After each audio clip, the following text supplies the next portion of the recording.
May it please the court. I am here on behalf of the appellant, Mark Miller. This appeal challenges the High Court's reversal of the magistrate's finding of a special reason justifying Mr. Miller's actions. The issue for determination here is whether the emergency circumstances justified driving while exceeding the legal blood alcohol limit. We submit that the High Court's decision was flawed, as it undervalued the immediacy of the emergency and overemphasised speculative alternatives. Firstly, the nature of the emergency was objective and real. The appellant faced an objectively verifiable emergency. The break-in involved individuals inside a laboratory containing highly volatile chemicals. This risk was not hypothetical, but a direct and immediate threat to public safety. Can I direct Your Honour to page 7 of the bundle, please? Here, you see the details of the laboratory break-in are outlined, including the presence of 3 intruders and the immediate danger posed by volatile chemicals. The potential for an explosion was a critical factor here. There was swift action that was required here, clearly. Previously, courts have recognised the legitimacy of emergencies, where immediate action was not necessary to prevent harm. For example, the magistrate cited Taylor v. Rajan 1974, noting that a clear risk to life or limb can justify exceptions in drink driving cases. If we compare the weight of the risk to the action, maybe I can persuade Your Honour. The potential consequences of inaction included an explosion. We all know that an explosion can endanger lives. It can endanger properties. As the manager with first-hand knowledge of the laboratory's layout, Mr. Miller was uniquely qualified to assess and mitigate the risk. Your Honour, can you please turn to page 10 of the bundle? Here, the magistrates acknowledged the developing nature of the emergency. They acknowledged Mr. Miller's unique responsibility. Mr. Miller is a key holder to the address in this situation. This aligns with precedents such as DPP v. Cox, 1996, where it's underscored there's a need for swift action in emergencies involving key holder responsibilities. Secondly, Your Honour, we submit the alternatives for Mr. Miller's actions. So the other things Mr. Miller could have done, they were impractical. They were ineffective. The appellant considered the alternatives, but reasonably determined that none would address the urgency.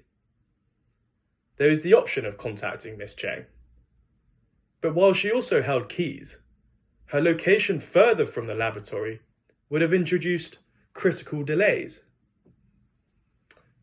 Thirdly, yes, there is the option of neighbour assistance, but there was no guarantee that the neighbour could transport him immediately, especially given the lack of preparation. Yes, there is the option of running.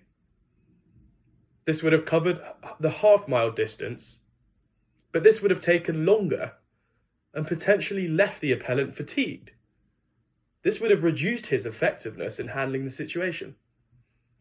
Your Honour, can we look at page 8, please? Here, we submit, and we tell you, the appellant's proximity to the laboratory and his decision to drive rather than rely on alternatives is documented. This demonstrates the time-sensitive nature of the emergency. While DDP v. Knight 1994 emphasised the need to exhaust alternatives, you might think, it did also recognise that emergencies require pragmatic judgments, especially under time constraints. Here, the appellant acted within reasonable bounds. Your Honour, if we turn to page 14, you can see it highlights the High Court's misinterpretation of alternative measures and underestimation of the appellant's need for immediate action. Our third submission is the driving was a proportionate action. Considering we're considering an explosion here, Your Honour. The driving was safe. It was responsible driving. Despite his blood alcohol content, Mr. Miller adhered to traffic laws. He drove cautiously. He avoided risk to public safety.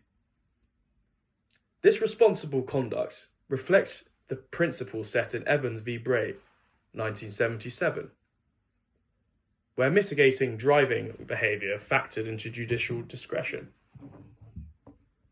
Your Honour, on page 9, the evidence shows that Mr. Miller did not exceed the speed limit and drove carefully. This ensured no additional danger was posed to the public. Yes, my client was balancing a high BAC with driving, but the courts must consider the relative weights of public risk versus immediate danger posed by the emergency. As in Cox, proportionality and necessity must guide judicial findings. Your Honour, on page 13, it's stated that the magistrates weighed the appellant's BAC against the urgency of the situation. It was found his actions to be proportionate and reasonable. Fourthly, Your Honour, we submit that the public policy aligns with precedent. Precedents like Jacobs v. Reed affirm that the emergencies necessitating immediate action can qualify as special reasons. Mr. Miller's case adheres to these principles. It's clear his response to an exceptional circumstance, it just does outweigh rigid application of drink driving penalties.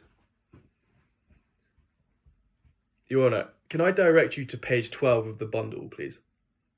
Here, the relevant case law is cited to support the finding of special reasons in emergencies.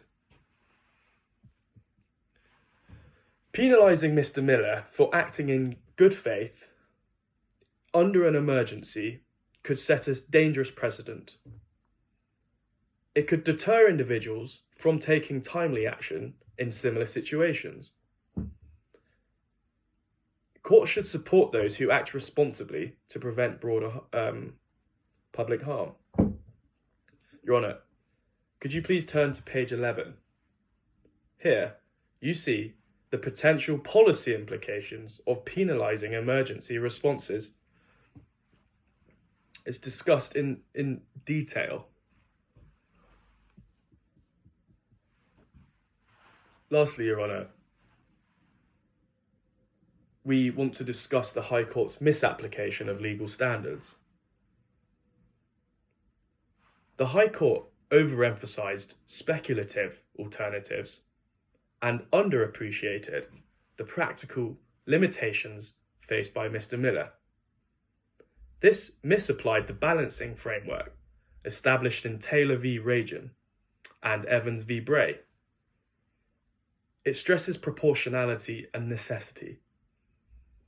Your Honour, please turn to page 14, where you can see the High Court's reasoning is critiqued for failing to account for the immediate risk posed by the laboratory break-in. Magistrates have heard